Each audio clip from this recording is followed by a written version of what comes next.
As part of solving linear equations, you have to understand that there are possibly two special cases that you may encounter. For example, number one, let's say you have 3x plus 4x plus 5, which is equal to 7x plus 5. Now, if I was to solve this as I explained to you in example number one, the first thing I would do is draw the balance scale line and start combining like terms on each side.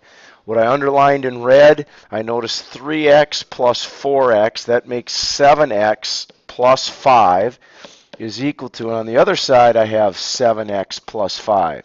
Now at this point in time, some of you may look at it and go, oh, I see what's going on.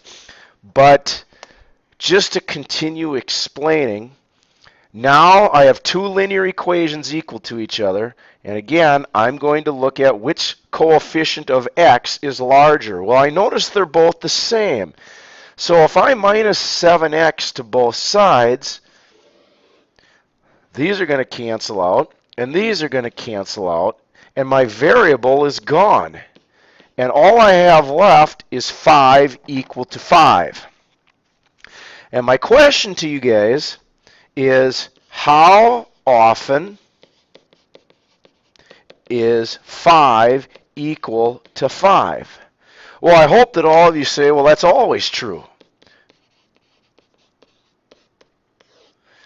Therefore, when you arrive at a situation like this where you have the same number equal to each other, and you know that's always true, therefore, x can be any number, which means x is equal to the real number system, meaning I can put any number in here for x, and the equation will always be true.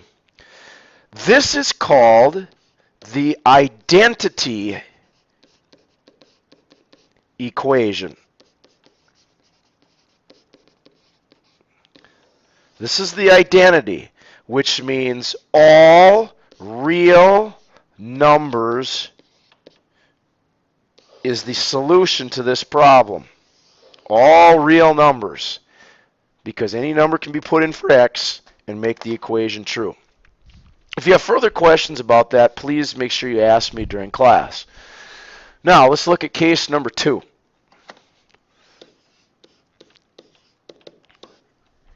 A similar type situation can develop for a problem such as this. Let's say 8 parenthesis y plus 7 is equal to 6y minus 8 plus 2y.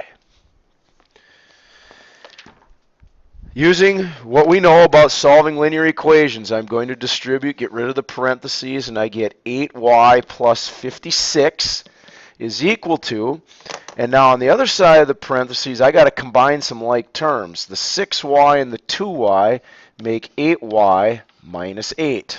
And I have two linear equations that are equal to each other. I draw the balance scale line, and I look at my letters, and I notice once again they're exactly the same.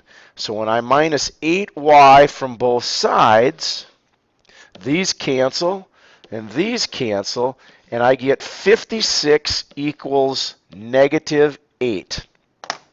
And so once again, I pose the question to you. How often is 56 equal to negative 8? Well, I hope all of you say this is never true. That can never happen. Those two numbers can never be equal. Therefore, this particular equation is an example of a contradiction, meaning it is impossible to find a number for y. Therefore, in this particular case, the answer to this problem is it has no solution. And sometimes in math, they represent no solution by this symbol, which is called the empty set. And that is my two special cases. One, that is the identity, which means all numbers work, and this particular example where it is impossible to find a number that will make the equation true, and therefore it has no solution.